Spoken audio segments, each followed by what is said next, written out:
Breaking news. I'm just kidding.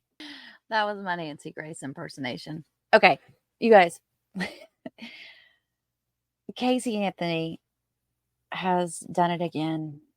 How just when we think that this crazy psychopathic, and I'm just going to say it, murderer is hidden away and not bothering anybody, she's over in Florida breaking up marriages. So listen to this. And now she's lying to this guy. I mean, it's the same MO. The jury's got to feel like a big idiot, Steve. Nothing that Casey says can ever be taken at face value. She doesn't care that he has a wife. She doesn't care that he has kids. She doesn't care any of that. It's all about her. It's all about what she wants. It's all about what she needs. That's how it's been for her entire life. All of this is her MO, to just squeeze everything she can out of people, lie her way through, and fake it till she makes it. That just shows you that she's able to say things and just kind of worm her way. Yes, ladies, this is the new winner of the Casey Anthony Bake Off. He's not even cute. Not even a little bit. I bet he has a fabulous personality. In there, no matter who it hurts, no matter who's in the way, no matter what. And, she's very, very good at it. She just has the words that she needs to say. He says that she has an intoxicating aura, which I don't even know what that is, Nancy. Whoa, please stop. Anyway, let's see what else we can find on this. Okay, so I'm going to get dinged for this one. She moved to Tennessee. When was this? This was 4 days ago. Days after the post revealed that the infamous top mom, Casey Anthony, has been having an affair with a married man. He left her? She's beautiful. He left her for Casey Anthony? Ugh. 2 different women have come forward with tales about chatting with the 48-year-old Tyson Ray Rhodes on a dating app while he's dating Anthony. Well, if he's going to cheat on his wife, he's going to cheat on you too. I mean, that's the way it works. That's what happens. The Post has reviewed recent screenshots of the conversations between the women and an account that appears to be the Rhodes profile of the dating app Hinge. I've never even heard of that dating app. In one of the screenshots, the woman confronts Rhodes about the Post story about Anthony, and she declines to go out with him behind Anthony's back. I wouldn't have any loyalty to that hooker. One of the women told the Post, so he's still married and he's dating Casey Anthony on the side, but he's still in a dating app. I'm not just a no, I'm a hell no. She's so not even cute. She's not even cute. Anthony, 38, has been dating Rhodes since January after they met in a South Florida gym and is now renting an apartment in Tennessee near his family home. So she moves to Tennessee for him. You guys, where have I been? Where have I been? I didn't realize any of this was going on. Oh, did y'all watch that lie detector thing with her parents? I didn't even watch it. I think I watched a bit and pieces of it. Oh, I don't know if I ever saw this. Where tonight, for the first time, you will hear from a juror in the Casey Anthony trial. In an exclusive interview, this woman, previously known only as juror number 3, gives us a firsthand account of the secret deliberations that led to yesterday's stunning verdict. Jennifer Ford is her name. She's 32 years old, planning to become a nurse. And she tells us the first vote in that jury room was 10-2 for not guilty on first-degree murder. And tonight she takes us inside those deliberations. Why? Why did you and the other jurors acquit Casey Anthony of murdering her daughter? There wasn't enough evidence. There wasn't anything strong enough to say exactly. I don't think anyone in America could tell us exactly how she died. If you put even just the 12 jurors in one room with a piece of paper, write down how Caylee died, nobody knows. We'd all be guessing. We have no idea. So it's cause of death that was a problem? How can you punish someone for something if you don't know what they did? The prosecution wasn't able to give you a solid enough picture of how Do you Caylee see that died. picture? I have no idea what it like. They didn't even paint a picture for me to consider. You think that this might have been an accident, that she might have drowned in the pool? You believe the defense on that? I'm not saying that. I'm saying it's a lot easier to get to that conclusion. I can walk from here to there and make it happen. But the chloroform, I'm all over the place. I have no idea. I'm in a maze. I don't know where I'm at. I don't know where the end is. I'm not even quite sure where I began with the chloroform. So I can't get from beginning to end, A to B, to see what even happened. I can't make it work. When you all went... She seems a little defensive, but at the same time, I don't blame her. She's probably been like, I bet these jurors have been through hell and back. People giving them all kinds of trouble because of that not guilty verdict. To deliberate this case, were you unanimous from the start? Or... No. Oh, no. Really? No. I mean, a lot of people, I don't know. I don't really want to speak for everyone else, but there were a lot of conflicting ideas. And some people were like, I feel like she did, but there's just not enough to substantiate it. Some people were just like, no, she didn't do it. Like they have nothing for me to even have any idea what happened. And I did hear someone say, we're from Pinellas County, we didn't have that emotion and whatever. That means we have no bias. We're just looking at the facts. And the facts, when you don't have that emotional connection, they don't prove anything. Like I'm still confused. I have no idea what happened to that child. There have been people who said you only deliberated 10 or 11 hours, and that shows you weren't serious. Oh. That you didn't really look at the evidence. It's a 31-day trial or whatever it was, 33-day trial. They say you must not have looked at the evidence. That's speculation, and you know what? Speculation is not fact. We had a lot of discussions. We started to look through stuff, but none of it. How did she die? If you're going to charge someone with murder, don't you have to know how they killed someone or why they might have killed someone or have something where, when, why, how? Those are important questions. I guess that would be a great video for me to work on. Where did they screw up in this case? Where did the prosecution screw up? What could they have done differently to make this case solid? That would be an interesting video. Maybe after the Sarah Boone case is over with, I can spend some time on something like that. Y'all just add it to my list of ideas. I've got a ton of them. That were not answered. That gets to Caylee. Right. 31 days. 31 days that she does not report the death or disappearance of her daughter, and right. She parties. Right. And people say that's evidence that she is a killer. It looks very bad. The behavior is very bad, but bad behavior is not enough to prove a crime. What did it tell you about it? Well, if you consider the whole family, they didn't really live in reality. They wanted everything to be happy and everyone to be fine. Even when she, in the jail video, she came up smiling and she looked happy. She's in jail. Do you think that's how she really feels? I'm guessing not.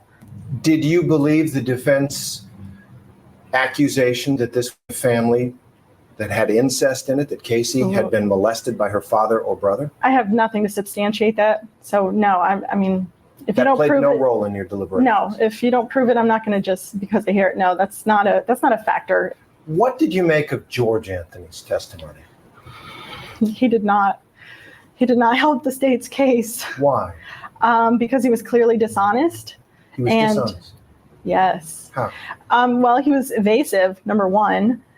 His story seemed to change depending on, like they said, initially he was on the defense's side. So he would, fight with Mr. Ashton and not give straight answers. But then he switched to the prosecution side, and then he won't give the defense straight answers. It's all, what do you mean? And can you ask a question again? And I don't, clearly you can follow a logical conversation and respond. Like he acted like he just couldn't understand what was going on. It was clear to me that he was just being difficult. He didn't want to answer questions, and if it didn't help the prosecution's case, he was going to try and just.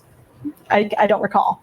With him. Do you believe George Anthony had something to do with what happened to Caylee? I don't know if he had anything to do with it, but I think he was there. Him and Caylee have something, and the jail videos again. Her mom has all the questions, and George sits there and pats his wife's back, and then he's like, "Do you have anything else you want to tell me?" He's not like, "What's going on?" He's always like a step back, hands are clean, not too close. I want to get back to Caylee because she's been the focus of so much attention and interest. Right, it was her daughter. So Caylee lied. I want to watch this trial. Was it? Surely it was televised, right? We got to watch this trial, you guys. We got to do this trial again. Yes, and she lies does. again. And then she goes out and she leads the high life while her daughter is dead. Right. People say that is evidence that this person was capable of killing that child.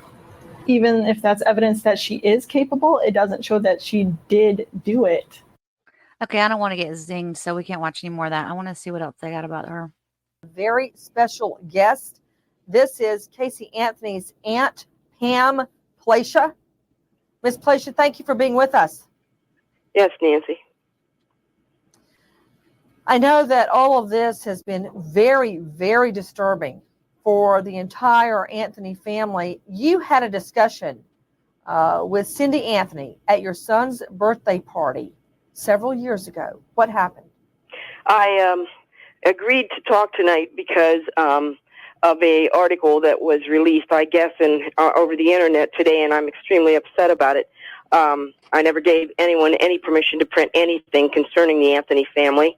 I believed at the time I was speaking to someone linked to the prosecutor, and I certainly want to cause this family no more pain.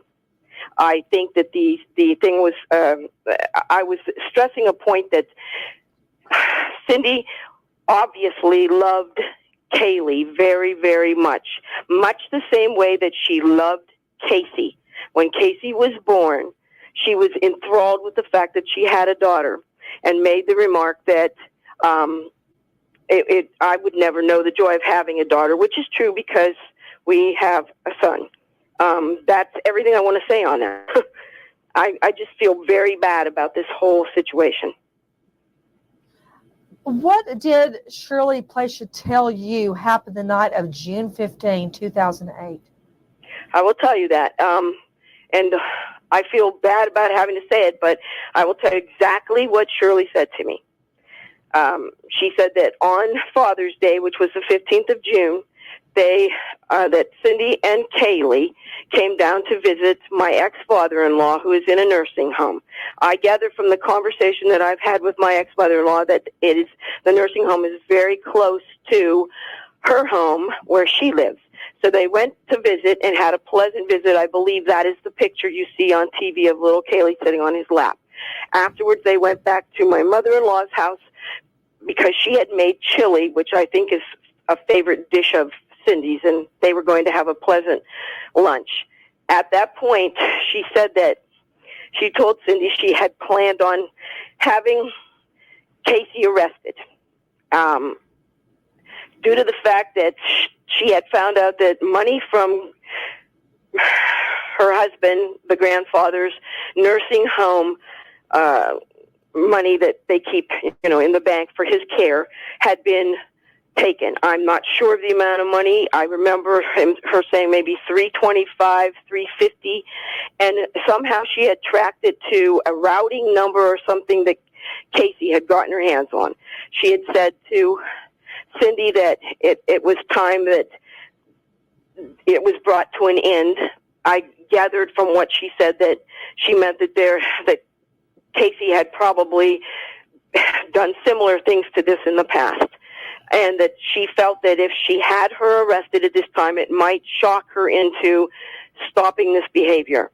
And of course, Cindy, being a mother, like any mother would, she was extremely upset, told Mom that she basically couldn't forgive her if she did that, and that she would handle the situation and pay it back, which I believe is what she did. Later on, Mom said that she had heard there was quite an altercation, I guess, between Cindy and Casey when she got home, and something to do with it had escalated into a bit of a physical confrontation with Cindy losing her temper and basically putting her hands around Casey's neck. That is all I know. This is all I heard. I don't know anything else. And with us tonight, a very special guest, Pam Placia. This is Casey Anthony, Tot Mom's aunt. And she has just described an incident where Tot Mom's grandmother was very disturbed. Tot Mom stealing money out of the grandfather's nursing home account. Pam Placia, I understand that Tot Mom's grandmother is riddled with guilt, thinking that if she had only turned Tot Mom into the police then, that none of this would have ever happened and maybe Caylee would be alive today. That is what she said to me, because she is a very good woman. That is exactly what she said to me. That's the truth. There's so much about this story that I don't remember, I haven't seen. I mean, we could go down the rabbit hole big time. Oh my word. What happened here? Oh my gosh. You guys, look at the shirt she's wearing. I need a hug. Really?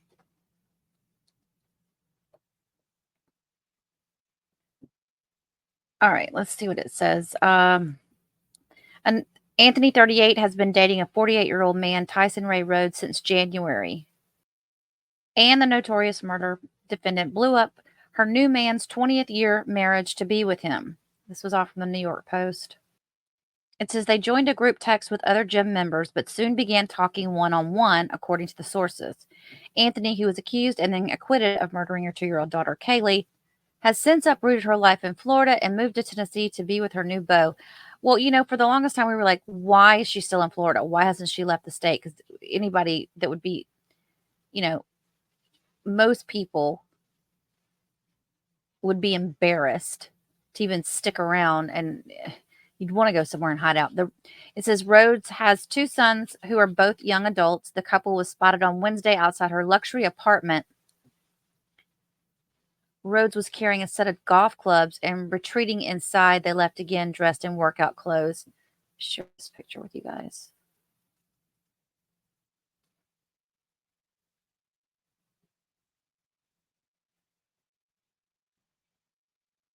It says they climbed into a black Dodge Ram pickup truck and headed for a workout at Crunch Gym. A pal of Anthony's told the Post that she doesn't care if he's married or not. That's his business. All she knows is that he makes her feel good, and she likes that. She was willing to follow him to Tennessee. She sees a future with him. And the friend said, I asked her about it. See, look at how pretty his ex-wife is. What an idiot. I was like, Casey, a married guy? And she said, she just laughed and said, oh, shut up. I'm living the life I want. She's living the life she wants. She's living the life she wants because she knows she's already gotten away with, murder. Rhodes, an engineer for an aerospace company, has been married for 22 years. Aerospace. Oh, he's got a lot of money. He and his wife, Sandy, moved from South Florida to the volunteer state at the beginning of the year. Was he going to keep her up in a little apartment or something? But shortly after the move, Rhodes dropped a bombshell on the mother of his children when he told her he wanted a divorce.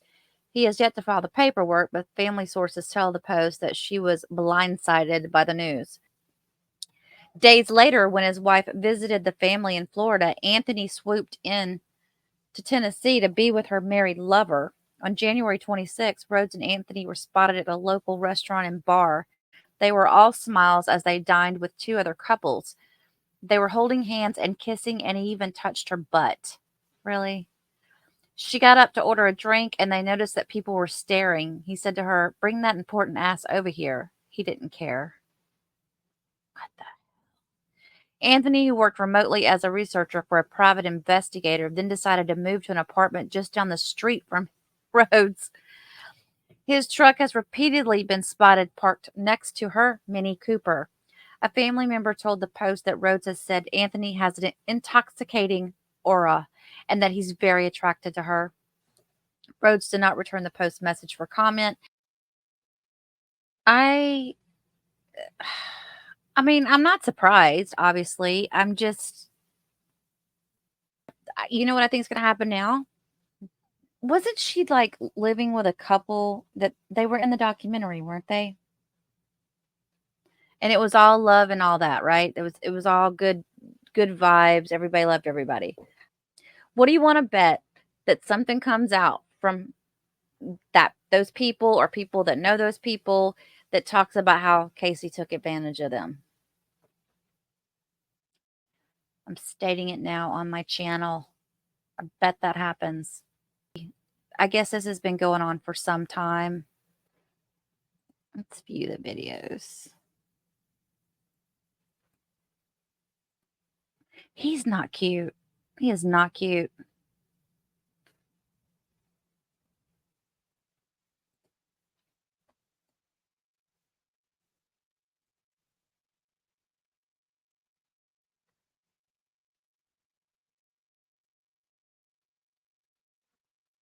Evil, evil woman. Anyway, I just saw that and I thought, oh my gosh, we have to come up and talk about it. If you guys want to do a longer video on Caylee Anthony and you want to go down that rabbit hole, I say, please let me know in the comments below. And it is something that we will add to our list of things to do after the Sarah Boone trial is over. Because, this time next month, we'll be looking for new topics. Thanks for watching, everyone. If you enjoyed this video, please do not forget to like and subscribe on your way out. And feel free to leave a comment. Have a blessed day.